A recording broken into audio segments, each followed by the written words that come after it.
10 000 voitures vendues d'ici la fin de l'année, une première à Maurice. Faudra-t-il agrandir les plaques d'immatriculation? Élément de réponse dans ce journal. 98 familles vivent sans électricité à Moncellement-Mana-Trinquebart. Les autorités ont été alertées. Charles Bonon a mis fin à sa grève de la faim. Son état de santé s'est détérioré. 5 autres personnes poursuivent le mouvement au jardin de la compagnie. Un trou énorme a été découvert dans l'Antarctique. Mesdames et messieurs, bonsoir. 10 000 voitures vendues en un an, un record à Maurice. Ce chiffre devrait être atteint d'ici la fin de l'année selon la NTA. Une bonne chose pour le marché automobile, sauf que dans la réalité, des réajustements devront suivre. Explication, les plaques d'immatriculation contiennent jusqu'ici 8 caractères. Il faudra en mettre 9. Faut-il élargir ces plaques? La NTA a-t-elle déjà prévu ce cas de figure? Élément de réponse. Au 30 septembre 2017, le parc automobile mauricien comptait plus de 525 000 véhicules, dont plus de 214 000 voitures. Ainsi, pour la première fois à Maurice, le nombre de voitures vendues en une année dépassera les 10 000, ce qui n'est pas sans conséquence. Des modifications devront être apportées aux plaques d'immatriculation, comme nous l'explique James Lowe de Plaque Express. Possiblement en décembre, on a presque 10 000 voitures, alors qu'on a un numéro on a 5 chiffres. D'accord. Et justement, NTA finit par tout. En échantillon, pour 10 000 voitures. Faudra-t-il des plaques plus grandes pour contenir un chiffre de plus? Selon les premières indications, tel ne sera pas le cas. Justement, il y a un dimanche qui fait un traca qui peut bien sans plaque là net. Pas pour ça problème là. Donc par exemple, s'ils tiennent le chiffre là, oui. Par exemple, il faut 20 000 La National Transport Authority a de son côté pris des dispositions nécessaires pour éviter tout cafouillage. 98 familles vivent sans électricité à Moncellement-Mana à Trinquebart. Il y a pourtant des vieilles personnes et des enfants également qui habitent ces maisons. Les autorités sont au courant de la situation mais affirment ne pouvoir agir pour leur venir en aide. La raison des considérations techniques car ces familles squattent non seulement des terres de l'État mais également des terrains privés. L'accès à ces petites habitations est très difficile. Une fois sur place, le constat est accablant. Les conditions de vie sont déplorables.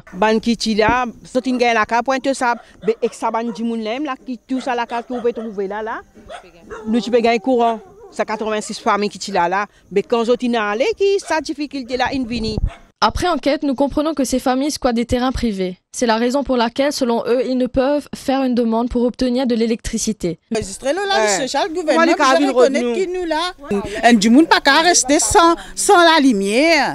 Vivre sans électricité au quotidien est très difficile. Marie-Rosemée Cornette et son compagnon vivent dans une maison de 2 chambres. Pas facile.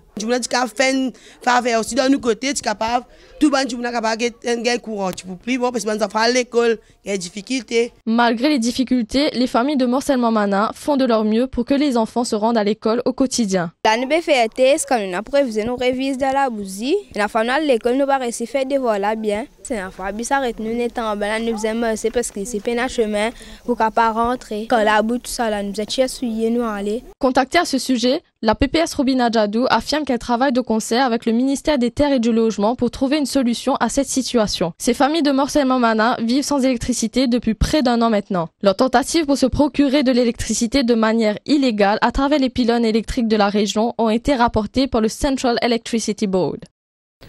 Charles Bonon a mis fin à sa grève de la faim. Son état de santé s'est détérioré. Elle avait été admise à l'hôpital hier suite à un malaise. 5 autres grévistes poursuivent leur mouvement de protestation au jardin de la compagnie.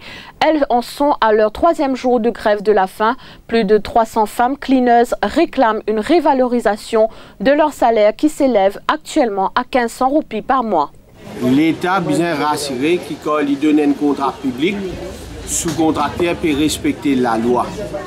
C'est-à-dire, il paye d'après la loi, ce contrat en nombre, il gagne un contrat de travail, il gagne son payslip.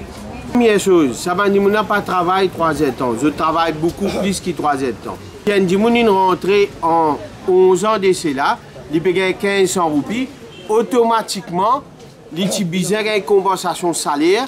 Ne serait-ce qu'ici, il gagne 100 roupies par l'année. Donc 11 ans, tu fais 1100 roupies en plus. Il t'y bizarre, et tous 2600 roupies.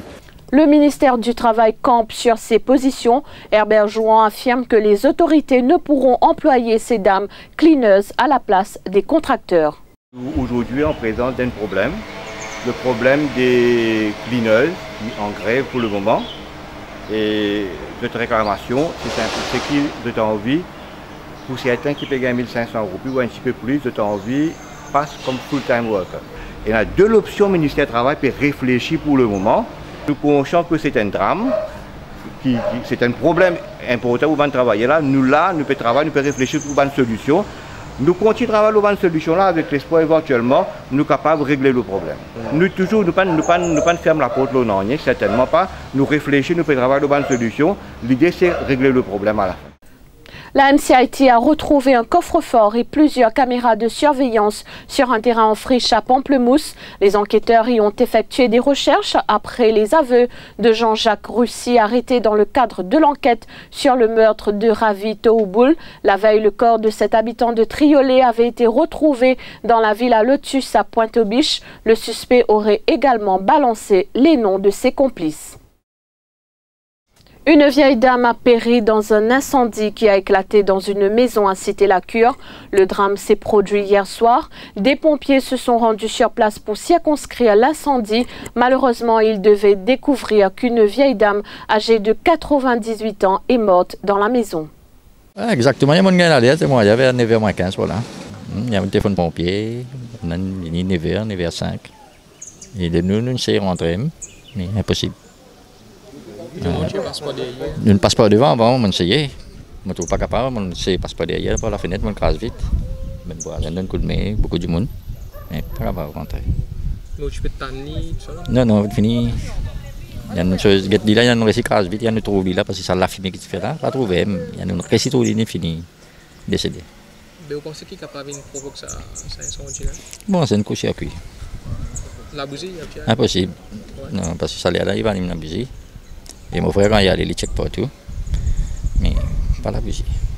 Une femme de 74 ans a subi des brûlures à son domicile à Maïbourg. Ses vêtements ont pris feu alors qu'elle utilisait une cuisinière à gaz.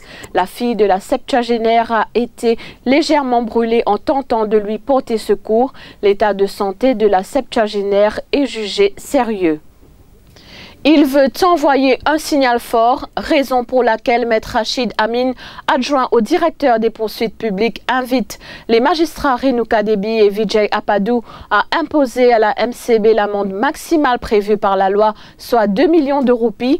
Dans sa plaidoirie sur la sentence, Maître Éric Ribot, senior counsel de la MCB, a cité un extrait du jugement rendu et a lui renvoyé la balle dans le camp de Robert Lesage. La sentence de la Cour sera prononcée le 25 octobre prochain.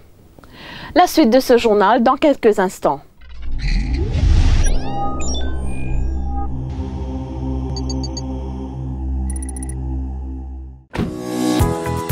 Bonjour, si on vient de bonder l'huile moteur, surtout avec 50 km de rouler là, service Total Quartz, garantie, dites-moi, mon roule entier l'huile, moi besoin de l'huile de qualité qui garde mon moteur et moi pas besoin de l'huile souvent.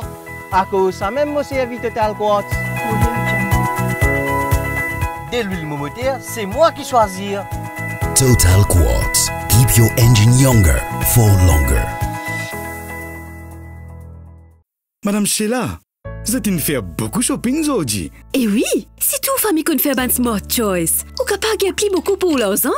À cause de ça même que moi, nous tous les temps réfléchis bien avant de faire un choix. À cause de ça même, vous servez Formland. Exactement. Formland, et a tout ce qui m'a besoin d'un bon gilet. Les fun bien, les parfaits boule-boule et les plis crémeux. Mon gars plie beaucoup de tasses gilet avec Formland. Madame Sheila, elle a raison. Formland, the smart choice.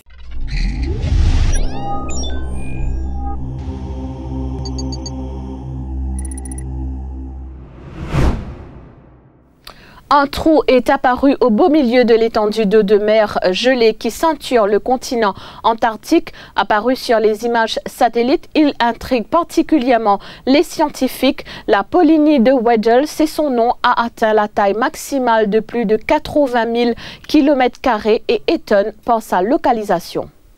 Une collision entre un avion de ligne et un drone s'est produite au Québec. Le choc a eu lieu au niveau de l'extrémité de l'aile gauche de l'appareil.